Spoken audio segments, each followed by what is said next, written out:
definition of fairness. It's journalism's job to be true to the readers and viewers and true to the facts in a way that will stand up to history's judgment. To do anything less would be untenable. Jim Rutenberg's with us now.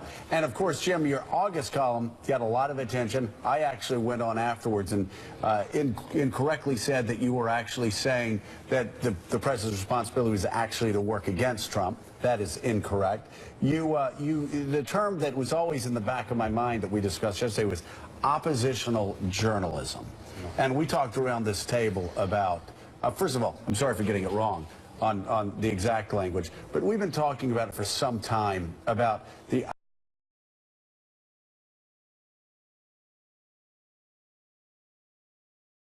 and no writing stories all the day and then tweeting snide tweets 20 times a day throughout the day. It certainly seemed like the scale was tipped. Well, I want to say, first of all, that the column talked about oppositional journalism as it would feel like oppositional journalism to go where the story took you.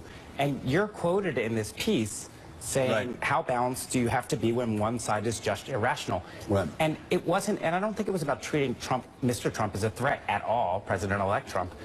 It was about taking him seriously as a candidate, doing the reporting you had to do, right, and that was sometimes going to be, he was going to take the story in some places we've never been and we had to go there.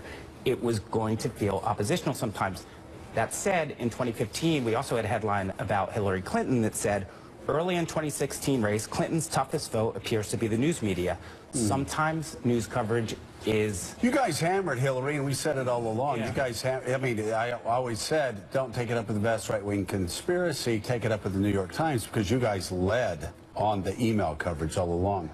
As we got to the end of the campaign, though, it did seem oppositional when, again, I don't want to mention their names, but when you had all of your main beat writers tweeting out every day anti-Trump tweets. I think, you know, I don't know which tweets you're talking about. I think that the tweeting with opinion is something I don't like in general. It's why my Twitter following is so low.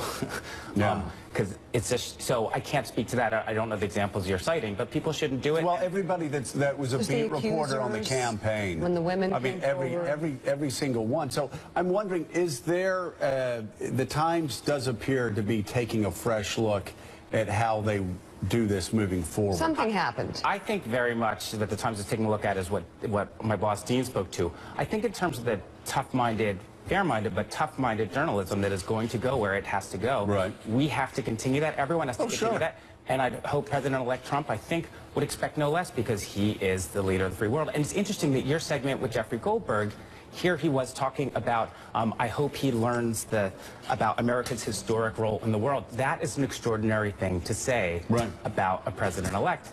But I think the great thing is that the wisdom of the voters is what it is, and it is going to take us where it takes us. And our job is, and we're